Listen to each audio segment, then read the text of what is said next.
Thank you, Chairman of Community. I want to associate myself with what has been said, especially what our sister President Samia Suluhu has just mentioned. But before that, let me raise a couple of questions maybe to guide us. I don't know if that is possible. One, is there anybody among us who did not see this coming? I for one, I saw it coming to be where we are now. I saw it coming because I did not see who was taking charge of the process, who was listening, who was trying to provide any kind of guidance as to what we should be doing from one thing or one day to another. And by this, I want to also ask, as the East African community, what did we want from the beginning? Or what did we do about that? What are we doing now? And what do we want to do for where we want to go? Because exactly like President Sami has mentioned, if it is talking about problems and defining them, and I think we have been very eloquent. We have talked about all kinds of things. But when do we match what we are saying and what we are doing so that we get to what we want? When do we come to that? I haven't seen it. President, I asked last time in our meeting, the last summit,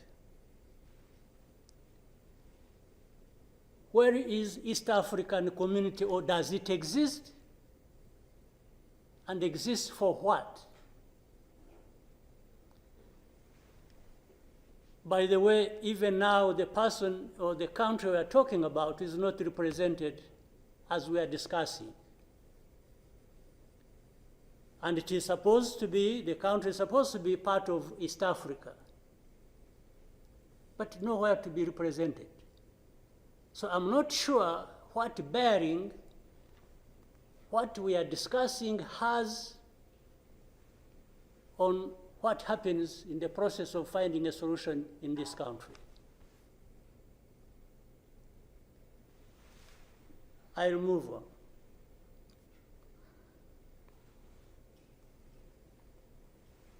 The conflict that was created from the time we had the East African community get involved in trying to help in Congo, and later on when the East African force was trying its best and we are seeing progress, Tshisekedi decided they are not doing what he wanted and went to SADC. SADC agreed they would come and do what he wanted and sent everybody packing. And that we complied and kept quiet. What really did we expect to come out of this? Now, worse still, I think even in East Africa itself, ourselves, maybe we have different understanding of what the problem is, and we have never come together to agree or even disagree and find a way to come together finally to do what we ought to do to deal with this problem. Or we simply decided, each country, to move on its own with a different agenda arising out of involvement or whatever in Congo, and that was enough. If your interests were catered for by Tshisekedi, that was fine, even if the others' interests or concerns were not taken care of. You can imagine, therefore, what chaos comes out of that kind of situation. We are, on one hand, assuming or pretending we are coming together over an issue and trying to find a solution, while at the same time, each country is pulling in its own direction, different from the others. This is the fact of the matter. Now, but even if we were doing everything right, all of us, nothing is going to come out of it until those mainly concerned are also part of it and participating and contributing to the success of the process through which they are getting the support. But if the parties decide or accept to be manipulated, because, and by the way, that's exactly what happened, and I think in Congo, there are experts for doing that. They would go to one party and promise them something, and then they would decide to keep quiet about what is obviously going to result into problems like we are seeing now. Or, like he did, he didn't want East African community because they were not doing things the way he wanted, even if it was not right.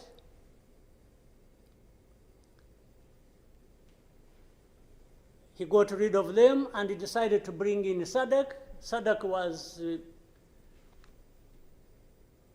without any question, coming to assist Tshisekedi to fight alongside FDLR, these murderers of our people here in this country, to fight against mercenaries, and to have Burundi on ethnic political basis decide to support Tshisekedi in whatever endeavor, including exactly doing what those murderers did to our people and what they are doing in Eastern Congo. They have displaced people, they have killed people, they have persecuted them on a daily basis for who they are. We have refugees here who have been here for the last 20 plus years, just dislocated from Congo and sent to Rwanda because they say these are ethnic Tutsis and therefore they belong to Rwanda, they don't belong there. And everybody is around. I don't know how many entities we have in Congo, honestly. We have MONUSC, we have some DRC, we have mercenaries, we have Burundi, we have FDLR that has joined them, and everybody is there watching this thing, and we pretend it's like we don't understand what has been going on for all these years. And then when things like this of last week erupted, we behave like we are surprised or we are concerned about humanitarian crisis, about this and that. Isn't persecuting and killing people and displacing them part of that humanitarian concern? So as East Africans, we sit here and then do what about it?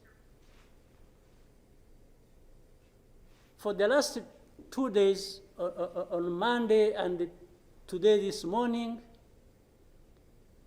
I spoke with the President of South Africa, who sought me out to speak with me on this matter because of their involvement in Eastern Congo. And he's also there pretending to be playing a peacemaker role. And he has a force that has been fighting alongside FDLR and has been fighting the M23 on the instructions of Tshisekedi, because these are people who are not supposed to be in Congo,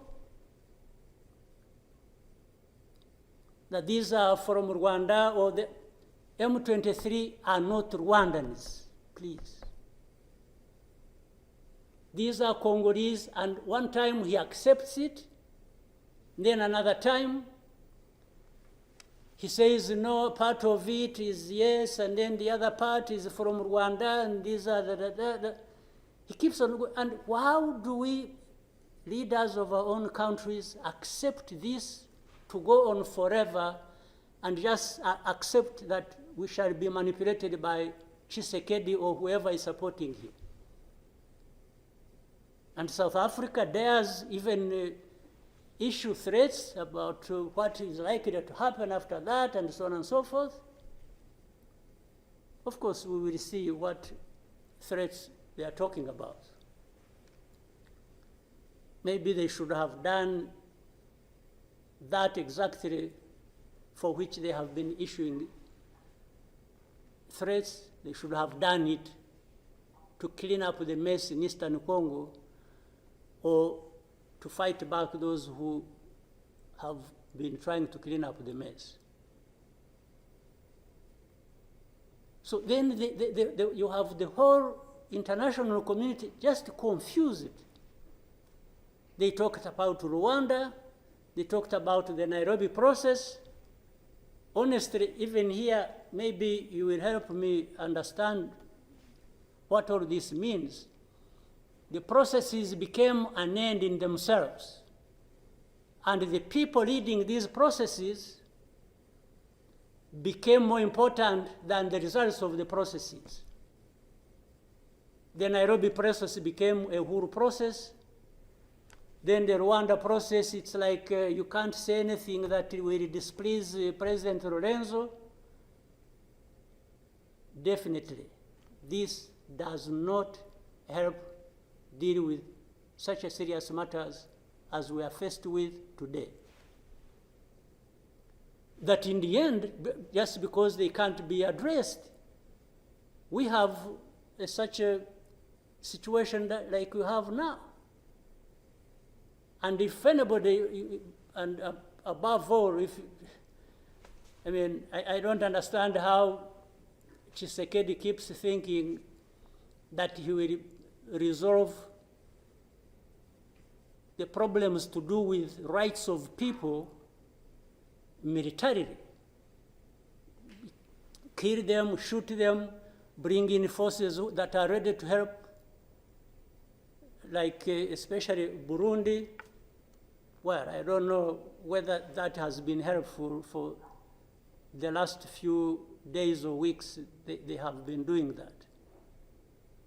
So I want us to, Chairman, Your Excellencies, I want us, whatever we are saying and whatever we intend to do, we capture the context rightly and then proceed based on that, and maybe we can get somewhere.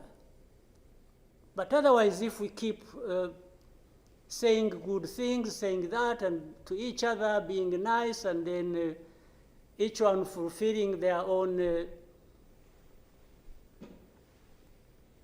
interests other than others' interests, the common interests we have as East Africans,